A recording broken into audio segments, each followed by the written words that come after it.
স্থানীয় সরকার ব্যবস্থা। স্থানীয় সরকার ব্যবস্থা যত শক্তিশালী হবে, দৃঢ় হবে, তাতে করে জনগণের ক্ষমতায়ন বাড়বে।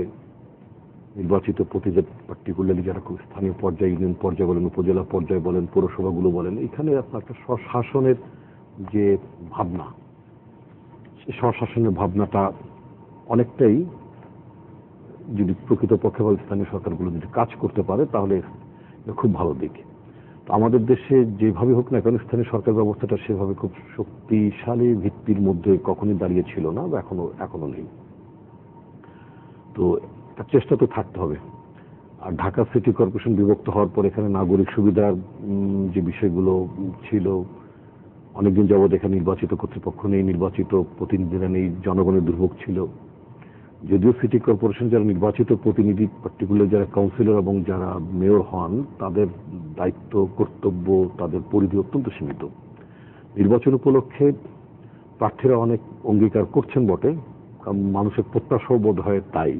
সেজন্য কেউ গ্রিন সিটি করতে চান, কেউ পরিবার বান্ধব সিটি করতে চান, কেউ যানজট মুক্ত সিটি করতে চান, কেউ আইন সিটি গভর্নমেন্ট চান। সিটি গভর্নমেন্ট প্রত্যাশা তো বটেই, কিন্তু সিটি গভর্নমেন্ট তো নাই। তো যেগুলো তাদের, এটা তো গভর্নমেন্টকে, ওই যে উনি ল মেকার আছেন, ওনার তো সিটি গভর্নমেন্টটা আগে আইন পাস করতে হবে, তারপরে সিটি গভর্নমেন্ট হবে।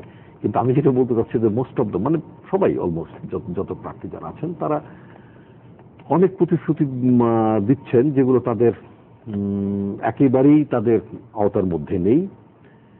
এখানে সিটি কর্পোরেশন মেয়রদেরকে দু একজনকে যাদের খুব কাছ থেকে দেখেছি, তাদের কাছ দেখে যেটা মনে হচ্ছে সেখানে হচ্ছে যে আমাদের মেয়র সাহেবরা যারা কাজ করেন তাদের এখানে শহরে মশা মাছির একটা বড় উপদ্রব থাকে, মশা নির্মূল করা, রাস্তাঘাটগুলো পরিষ্কার করা, ফুটপাত আপনার মানুষের যেটা হাঁটা চলা উপযোগী একটা বান্ধব পরিবেশ থাকা উচিত, এটা থাকা, কোরবানি ঈদের সময় আপনার বর্জ্য দূর করা, সেখানে পানি যদি সেদিন যদি বৃষ্টি না হয় তাহলে পানিটাও কিন্তু চাইতে হবে ওয়াসার কাছ থেকে, সেটা যেটা সিটি কর্পোরেশন মেয়রের কাছে পানি নাই, বিদ্যুৎ নাই, যেটা দিল্লিতে নয়। দিল্লিতে ওখানে যে পৌরসভা আছে, ওখানে মিউনিসিপ্যাল কর্পোরেশন বলে, তো সেখানে মানে মেয়রের হাতে বা ওখানে যিনি প্রধান যিনি থাকেন তার হাতে অনেক ব্যবস্থা থাকে। আমাদের দেশে সেই ব্যবস্থাটা নাই। তো না থাকলেও জন আকাঙ্ক্ষার প্রতি বোধ হয় আমাদের যারা প্রার্থী যারা আছেন তারা সেই দিকে তাকিয়ে মানে প্রতিশ্রুতি দিচ্ছেন, but it will be very difficult for them to implement all those places. এটা একেবারে সম্ভব না। ফলে প্রার্থীদের মধ্যে কেউ না কেউ তো জিতবেনই। যিনি জিতবেন তার কাছে একটা খুব হতাশা, মানে যিনি জিতবেন তার জন্য খুবই একটা নেতিবাচক অবস্থা তৈরি হবে যখন তিনি এই জিনিসগুলো সার্ভিস ডেলিভারি দিতে পারবেন। এটা হলো একটা দিক। দ্বিতীয় দিকটা হচ্ছে যে নির্বাচনটা আমাদের দেশে একটা উৎসব মুখর পরিবেশে নির্বাচন হয়। নির্বাচন হচ্ছে যিনি প্রার্থী হবেন তিনি ভোটারদের কাছে যেতে পারবেন, ভোটাররা প্রার্থীর কাছে তাদের প্রত্যাশার কথা জিজ্ঞেস করতে পারেন। সর্বোপরি যেটা হচ্ছে যে মানুষ শান্তিপূর্ণভাবে নিরাপদে নিজের ভোটটা দিয়ে তার পছন্দের একজন কাউন্সিলরকে বেছে নেবেন ওয়ার্ডে, এবং নগরের যিনি প্রধান হবেন, মানে পৌরসভা বলি বা সিটি কর্পোরেশন যেটি বলি না কেন, সেখানকার মেয়রকে তার নিজের পছন্দ অনুযায়ী তিনি চুজ করবেন, পিক করবেন। এখন নির্বাচনী ব্যবস্থা দেশে এখন যে বর্তমান অবস্থাটা চলছে, এই বিশেষ করে নির্বাচনটা চলার পর তারিখ ঘোষণার পরে ক্রমেই পরিবেশ খুব উত্তেজিত হচ্ছে।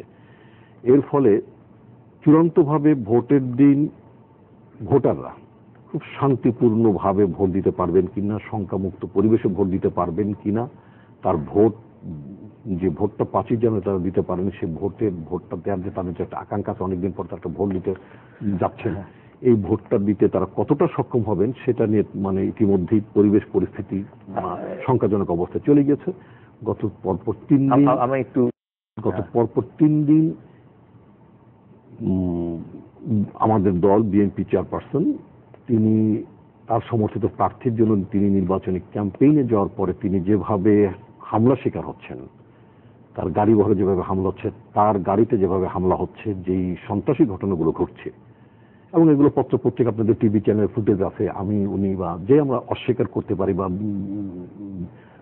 বলতে পারি, বলা বা অস্বীকার করার মধ্যে কোনোই ফারাক থাকবে না, কারণ আমাদের পত্রিকার পাঠকরা আমাদের সময়ের সংকট আছে। ফলে আমি আমাদের খালিদ মাহমুদ চৌধুরী তার কাছে যেতে, যেহেতু তিনি সরকারি দলের সংসদ সদস্য। এই যে কথা উনি বলছেন যে নিরাপত্তার ক্ষেত্রে একটা বড় ধরনের হুমকি আছে, বিশেষ করে বেগম খালেদা জিয়ার বহরে কন্টিনিউয়াস হামলা, সেইটিকে আপনি কিভাবে দেখছেন? এটা একটা। দেখেন, আর একটা বিষয় যে সেনাবাহিনী মোতায়েনের কথা বলা হয়েছে, কিন্তু সেনাবাহিনী স্ট্রাইকিং ফোর্স হিসেবে ক্যান্টনমেন্টে থাকবে, যখন সিভিল অ্যাডমিনিস্ট্রেশন তাদের কল করবে, in aid of civil administration তারা আসবে। ফলে এই সেনা মোতায়েনটাকেও আপনারা কিভাবে দেখছেন? দেখেন মানে কোনটাকে বলবো, আগে বেগম জিয়ারটা বলেন, যেহেতু উনি বেগম জিয়ার প্রসঙ্গটা তুলেছেন। এই যে বেগম জিয়ার কথা বলে, বেগম জিয়া তো নিজেই একটা বাংলাদেশের মানুষের কাছে আতঙ্কের বস্তু পরিণত হয়ে গেছে। কারণ তিনি যে দিক দিয়ে যাচ্ছেন সেখানে তো কোনো ভালো সুস্থ কোনো বিষয় আমরা দেখছি না গত 6 বছর যাবত। কারণ উনি যেদিকেই যাচ্ছেন সেদিকেই সন্ত্রাস, তিনি যেদিকে হাঁটতেছেন সেদিকেই মানে অগ্নিকাণ্ড, তিনি যেদিকেই হাঁটতেছেন সেখানেই রক্তাক্ত, তিনি যেদিকেই হাঁটতেছেন সেখানে অগ্নিদগ্ধ। কোন জায়গাটা আপনি আমাকে বলেন যে 5 বছরে কোন জায়গাটায় উনি কর্মসূচি দিয়েছেন যেটা শান্তিপূর্ণভাবে হয়েছে?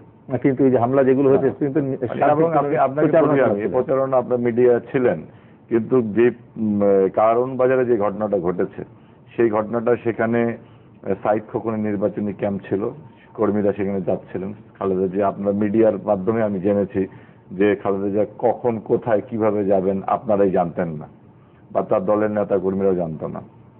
ওই জায়গায় আমাদের ক্যাম্পের মধ্যে আপনার হচ্ছে প্রথম হামলা করা হয়েছে, এবং তার যে নিরাপত্তা বাহিনী বলা হচ্ছে নিজস্ব, সেখান থেকে গুলি ছড়া হয়েছে। আপনি কি মনে করেন যে একটা নির্বাচনী একটা সুষ্ঠু পরিবেশ বিরাজ করতেছে, এত শান্তিপূর্ণ পরিবেশ, আপনার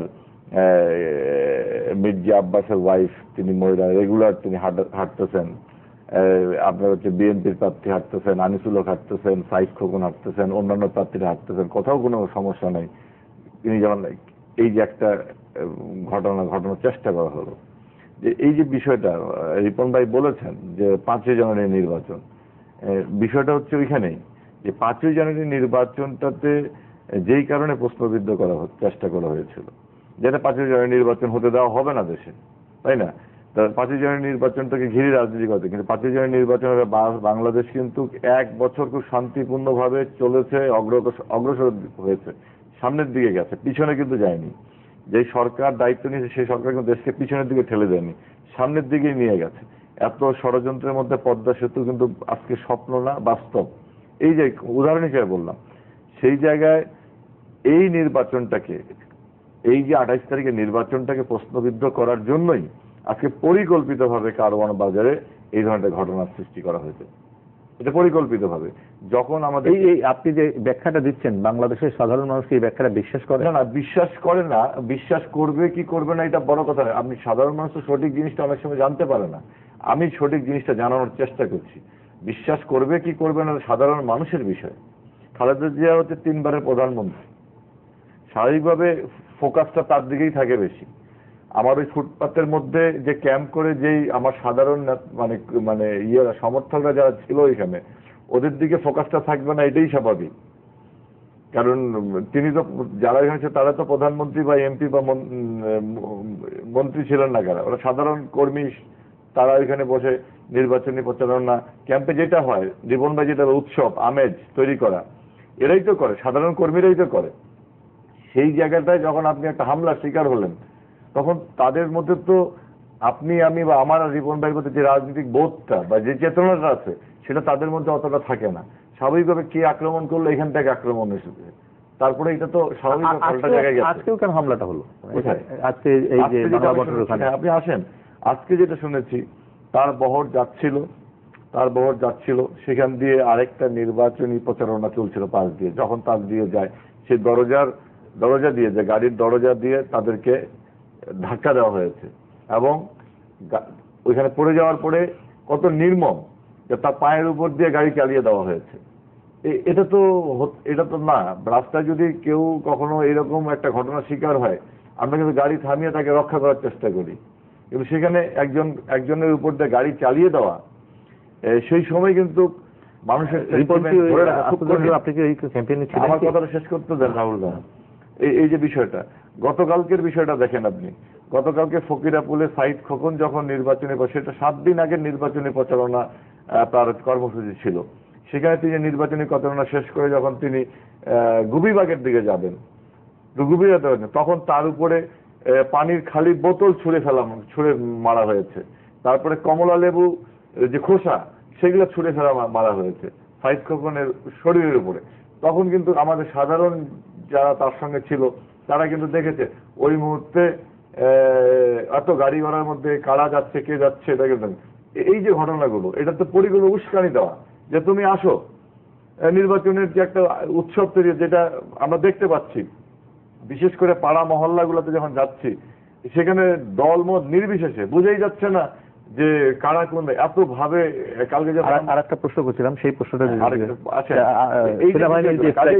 এই নির্বাচনটা প্রশ্নবিদ্ধ করার জন্য যে ঘটনাগুলো ঘটানো হচ্ছে এখান থেকে বিরত থাকতে হবে। সেনাবাহিনীর যে স্ট্রাইকিং ফোর্স হিসেবে সেনাবাহিনীর কথা বলেছেন, উদাহরণ হিসেবে বলতে চাই যে আপনার নিশ্চয়ই নারায়ণগঞ্জের সিটি কর্পোরেশন নির্বাচনের কথা খেয়াল আছে। বাংলাদেশের ইতিহাসে সব থেকে উত্তেজনাকর এবং সব থেকে একটা আতঙ্কগ্রস্ত অবস্থার মধ্যে নির্বাচনটা পরিচালিত হচ্ছিল বা নির্বাচন কর্মকাণ্ড চলছিল। সমগ্র দেশের মানুষ সেখানে দৃষ্টি ছিল নারায়ণগঞ্জের সিটি কর্পোরেশন নির্বাচন, যে মার কাটাচ্ছে অবস্থা, মিডিয়ার মাধ্যমে অনেক প্রচারণা চালানো হয়েছে, কি হবে কেউ জানতো না। কিন্তু দেখেন সেখানে যে আইন শৃঙ্খলা রক্ষাকারী বাহিনী, সেখানেও সেনাবাহিনী বলা হচ্ছিল এবং সে অনেক ধরনের দাবি দেওয়া হচ্ছে। সেখানে বর্তমান যে আইন শৃঙ্খলা রক্ষাকারী বাহিনী যেটা আছে, র্যাব, পুলিশ বা যারা আছে, তারাই কিন্তু একটা মানে কি বলবো, একটা মডেল নির্বাচন উপহার দিয়েছেন। এটা মডেল নির্বাচন। বাংলাদেশের বর্তমান যে ঢাকা শহরের যে আইন শৃঙ্খলার যে অবস্থা, এখন পর্যন্ত কোনো থানায় এই খালেদা জিয়ার এই ঘটনা বাদ দিয়ে কোথাও কোনো একটা জিডিও হয়নি। আমাদের যে দর্শক আছেন, প্রিয় দর্শক, জিডিও হয়নি।